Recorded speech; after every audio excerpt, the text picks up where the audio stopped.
Hello and welcome to another Spanish lesson with me, Eva. Today I will talk about the Spanish gender, the grammatical gender. I will tell you what it is and how it works. Ready? Let's go. Okay, so as I said earlier, today I would like you to walk away from this lesson really understanding how the Spanish grammatical grammar works, okay? You just have to accept it, that it exists, that it's there, it's not going anywhere, and if you want to learn to speak Spanish, you will have to learn the grammatical gender of certain words, okay? So the good news is, well, there's two good pieces of news. The first one is that there's only two genders, okay? The masculine and the feminine. There are languages where there's three, but in Spanish, luckily, you are only dealing with two, the masculine gender and the feminine gender. Another good piece of very good news is that only nouns will have gender, okay? Not other words. Only nouns will have gender. Now, you might be asking yourself or wondering, what are nouns? Nouns are all those words that describe or refer to people, animals, objects, feelings, emotions, places, abstract ideas. So all these words are nouns. Anything we, let's say, talk about, anything or anyone we talk about in language, it will be referred to with a noun. To check if you're really dealing with a noun and if you should really worry about the gender of that noun, try and make it plural. If you can count it, and I know there are some nouns that are uncountable, so I'll give you another trick, but if you can count it, and most of the time you can count, most of the time nouns are countable, okay?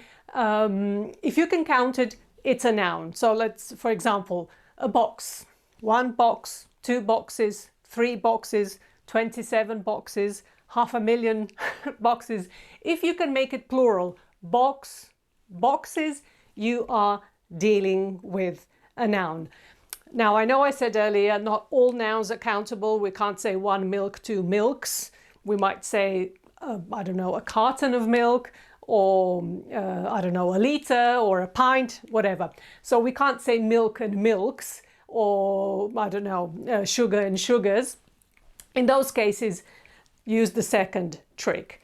If you can describe it, then it's a noun. So if you can say hot milk and cold milk, or big box and small box, okay? If you can describe it, again, you are dealing with nouns, okay? So if the first test, so to speak, fails, if you are not able to make it plural, give it another go with describing it. And if you can describe it, again, you are dealing with a noun. So one more time, nouns are all those words that we use to talk about people, animals, objects, everything that surrounds us, ideas, feelings, emotions, anything abstract, places, all that are nouns, okay? Now, the good news is that if you are talking about a person or an animal, and we already have biological gender, that same gender will also be our grammatical gender, okay? However, most of the words in any language are not to talk about people or animals, okay? So the vast majority of words, you will simply have to learn what gender they are, Okay, I will give you some tricks or some sort of helpful tips tomorrow or in the next lesson, so that you can actually not even guess, but know straight away, even a word you've just heard for the first time or read, come across for the first time. With these tips, I won't really say rules, but you will know, oh, this is a feminine word, or oh, this is a masculine, okay? Of course, we can't do that. These tips don't work for all words. In some cases, you'll just simply have to learn what gender that particular noun is, masculine or feminine, okay? Now, it gets a little bit more complicated than that. It's not only the nouns that will already come with a gender, either masculine or feminine, but all the words that we use to describe them will, well, I won't say all, most of the words that we use to describe them will have to reflect that gender, okay, that same gender. A noun will have, let's say, an inherent, a built-in gender. If it's a masculine noun, it's a masculine noun. And if it's a feminine noun, it's a feminine noun, okay? However, these words that we use to describe them, they can change, not all of them, some of them, from masculine to feminine.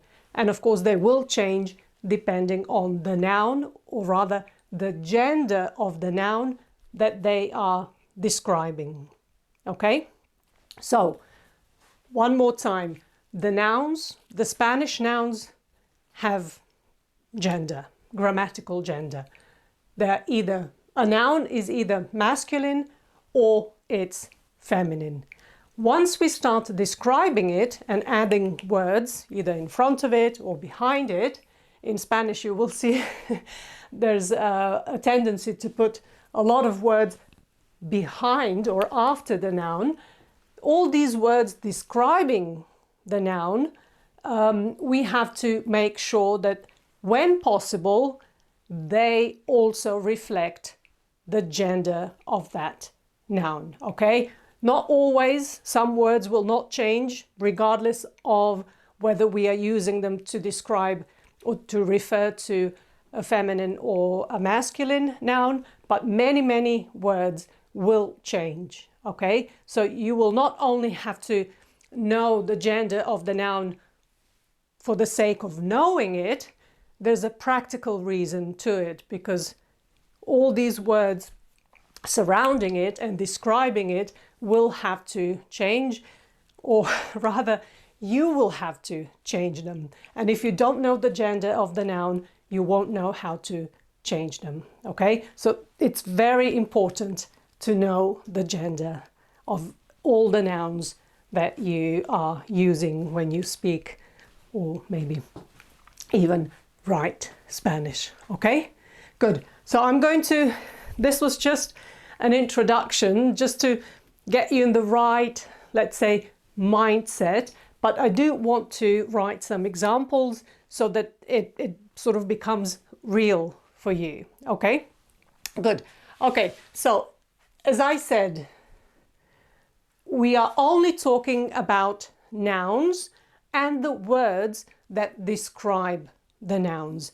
I've been talking about the gender, but there is another thing that happens with nouns that I mentioned only briefly, and it's the fact that nouns most of the time also have a plural form. So we may be talking about one box, but maybe we're talking about 10 boxes, or we are talking about, I don't know, one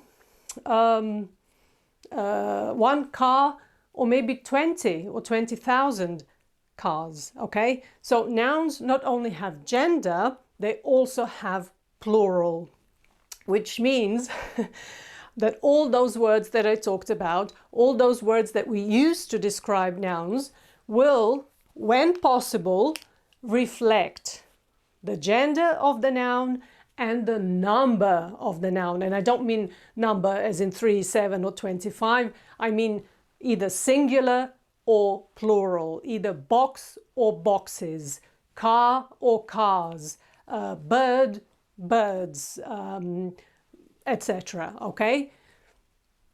Bear with me. It's not that complicated, but before you start applying it, before you start using it and doing it, you need to understand the concept behind it, okay? And that's what today's lesson is all about, okay? So I'm going to have an example of a masculine noun on the left, a feminine one on the right, but I will have one where it's singular and another one where it's plural, okay? And the same for the feminine noun, okay? So I've chosen two nouns, one masculine, one feminine, and they are both pieces of furniture, okay? So the first one, the masculine one, is armario. Armario, which is a wardrobe or a cupboard, okay? Armario. Let me see. This is more or less half. So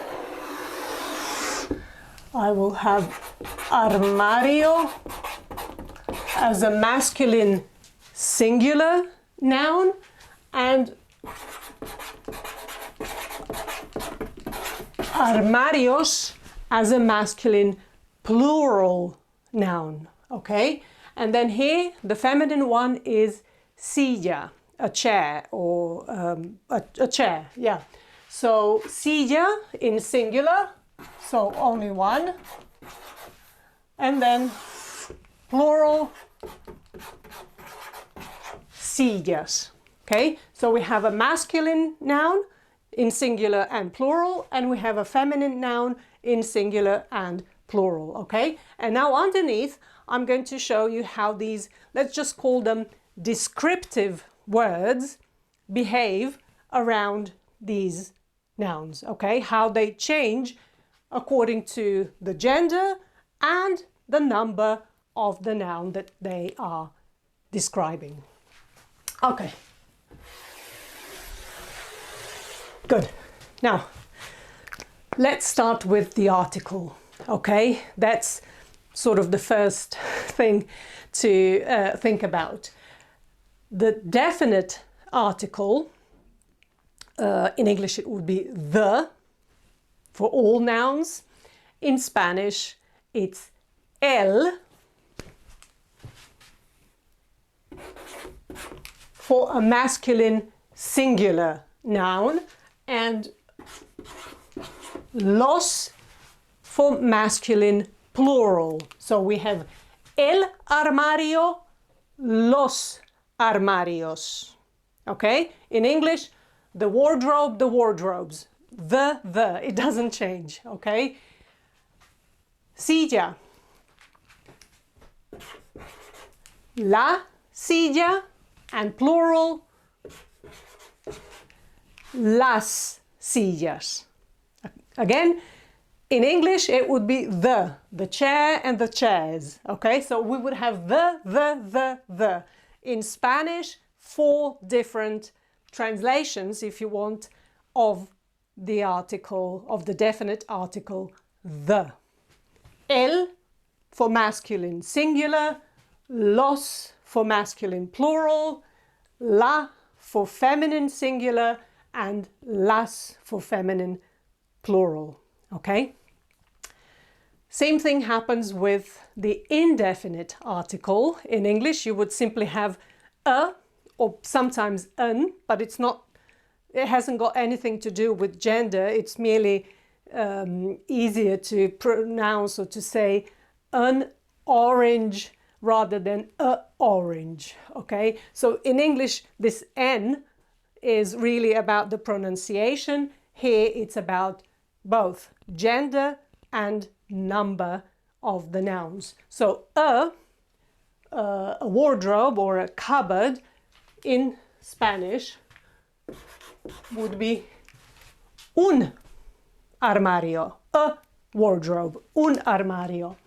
If we are dealing with more than one, then we have unos armarios, okay? In English you would say some cupboards, some wardrobes, okay? Silla, if there's only one, una silla, a chair, but if there's more than one, unas sillas, some chairs, okay? Good. Okay, so you've seen an example of how the article, definite and indefinite article, changes depending on the gender and the number of the noun. Another thing that changes are the possessive, the personal, the possessive pronouns. So when you say my wardrobe or my chair, in Spanish it changes. Actually, my is a bad example because my doesn't change and his or her doesn't change. The only ones that change are when we have multiple, let's just say, owners, okay? So if I'm the only owner of that armario, so that armario is my wardrobe, it's my for wardrobe and my for silla, okay? So it would be mi armario and mi silla. It only changes with for the number. So I will put it in parentheses here because it doesn't really change. It's the same. Okay, mi armario and mi silla doesn't change, but we do have to change it here and say mis armarios and mis sillas. Okay, so this one only reflects the plural. There's only a difference between singular or one wardrobe and many wardrobes and one chair and many chairs. Okay, same goes with tu, your, tu and tus. Again, I'm putting it in parentheses only because it doesn't really change depending on the gender, and we are talking about gender today. And the same for his or her is su armario and sus armarios, and same here, okay? Good, okay, so here we've only seen that these possessives, my, your, and her, and his, they only change or reflect the number of the noun, but not the gender. However, and this here is a single owner. Not really the owner, but let's just imagine. So I'm the only owner here, you're the only owner here, and he or she are the only owner of this wardrobe or this chair. However, when we have multiple owners and this wardrobe belongs to a bunch of us, or this chair is the property of quite a few of us, so I'm not the only one anymore, and now we say our wardrobe or your wardrobe, but you as a group of you, and or their wardrobe, now we are again back dealing with gender and number, okay? So our wardrobe, and again this means that there's quite a few of us that own that wardrobe. Nuestro armario. And if we own more than one wardrobe, then we are talking about nuestros armarios. If we own a chair, and then we say it's our chair, nuestra silla. But if we own more than one, then we are talking about nuestras sillas. Okay? Same goes for your wardrobe or wardrobes, or your chair or chairs. Now the word is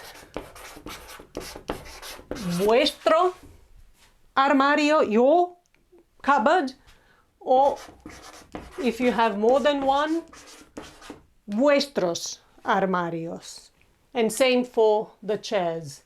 If you only have one, if you only have one, then it's vuestra silla. But if you have more than one chair, sorry, I'm thinking ahead, then they are vuestras sillas. Okay? And if they, that group over there, or that family over there, if they own these things, then we say it's their wardrobe. We go back here, su armario, that family's, or if they have more than one wardrobe, sus armarios. Okay, and again, same here. Basically, this will repeat, su silla and sus sillas. So just to be consistent, I'm going to put it in parentheses again, because as we've seen in the singular, su, when there was only one owner, either he owned the wardrobe or the chair, or she owned it. So it was either his wardrobe or his wardrobes, or his chair or his,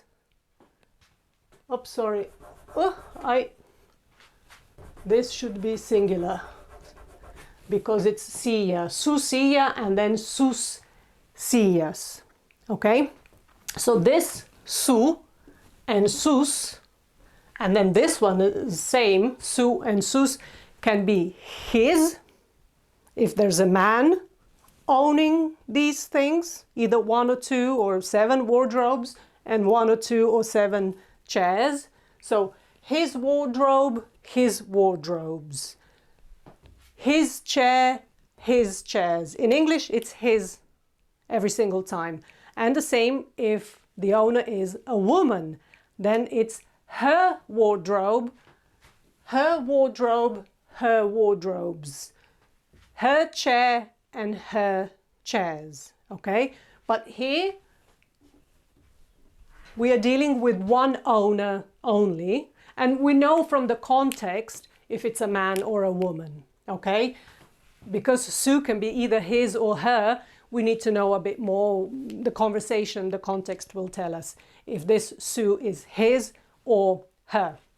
Here, the context, the conversation, the situation will tell us if this su, that this su is multiple owners, that it's the wardrobe or the wardrobes are owned by a few people, not just one. Okay, and then this will then be translated as their wardrobe, their wardrobes, their chair and their chairs.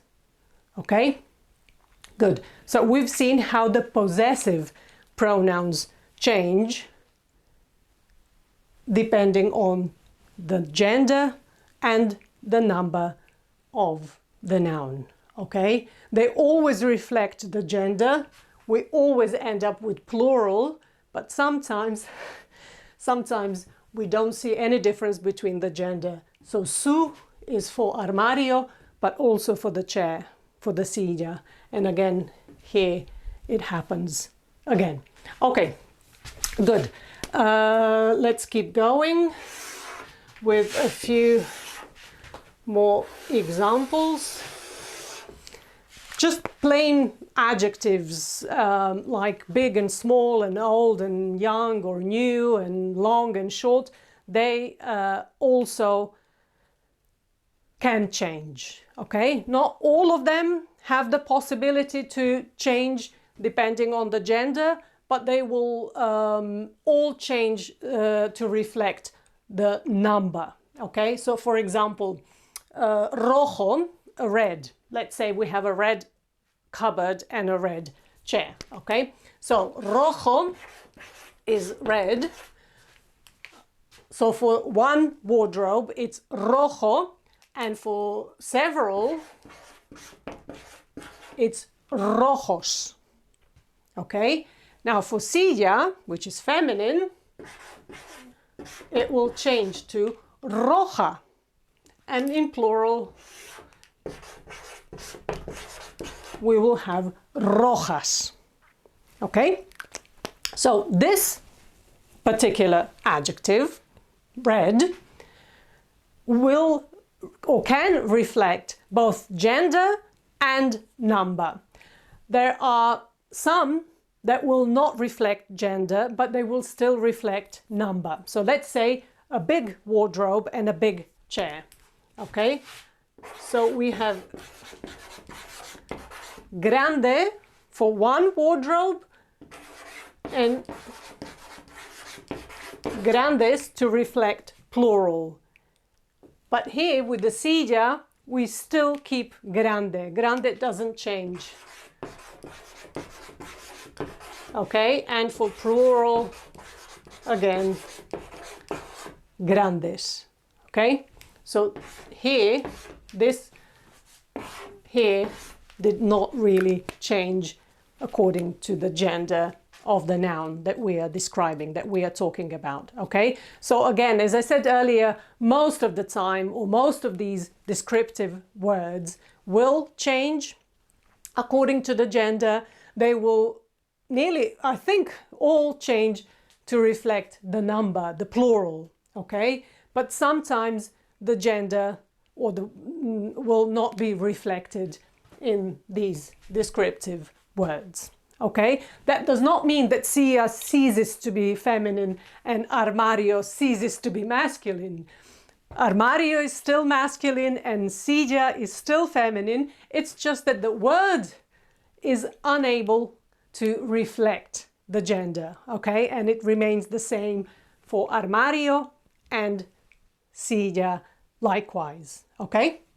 But it still is able to reflect the plural. So grande can change to grandes, but it cannot change from masculine to feminine, okay? And finally, one last one that I've already mentioned when we talked about the big numbers. And namely, it's the hundreds.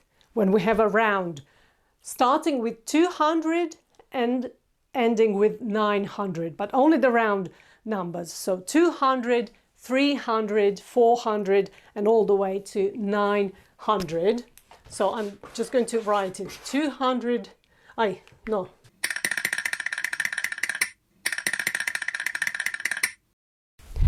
What I wanted to write is an example. So let's say 300, for example. But again, it works the same from 200 all the way until 900. We will say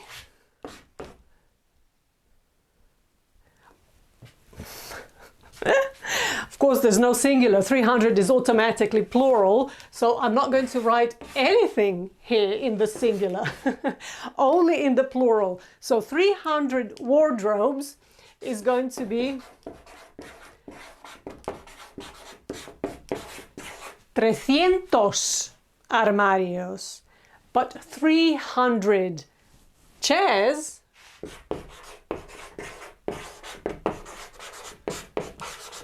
is 300 sillas.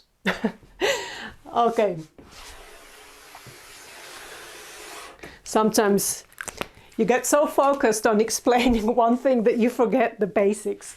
And of course, once you've got 200 or 300 or 700 of something, it's only plural. There's no way we would use that in the singular. So again, whether it's 300 or 365, it doesn't matter. 65 will remain 65 all the time. But the 300, or all the hundreds, the 200, the 300, 4, 5, 6, 7, 8, and 9, they will change this ending. And it will be 300 armarios, 300 sillas.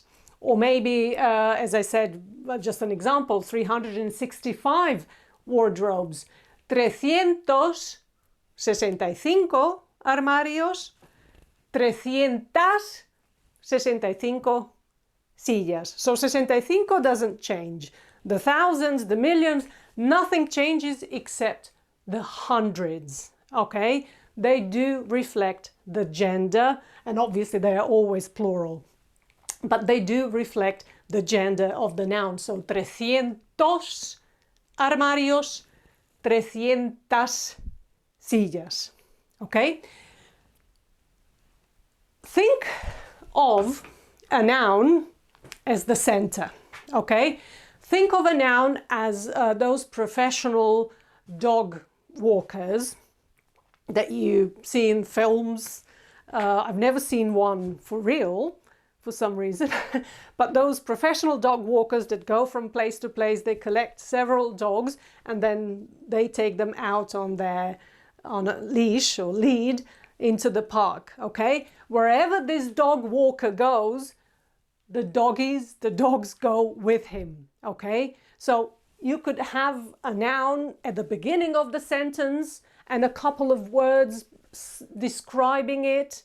You can move it to the middle, you can move the same noun to the back of the sentence, but these words will always follow it, okay? It's like an echo system, okay? With the noun at the center and the descriptive words sometimes in front of it, sometimes behind it, sometimes both, okay? Sometimes you have one or two words in front, sometimes none, and maybe only one at the end. It doesn't really matter, okay? As long as these words are there because they are describing the noun, then when possible, they need to reflect the gender and the number of that noun, okay? It's like they're a group, well, an ecosystem, no? Of their own. And again, wherever the noun goes, whether you have it somewhere at the beginning of the sentence or in the middle, or you put it in the back,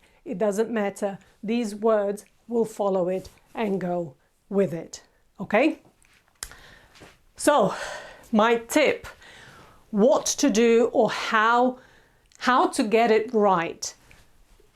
Now that you know what happens, you've got the right mindset. You know what you need to do. You know what is expected of you. You know that the first thing is always to know the gender of the noun, okay? If you don't know the gender of the noun, you can't do any of it.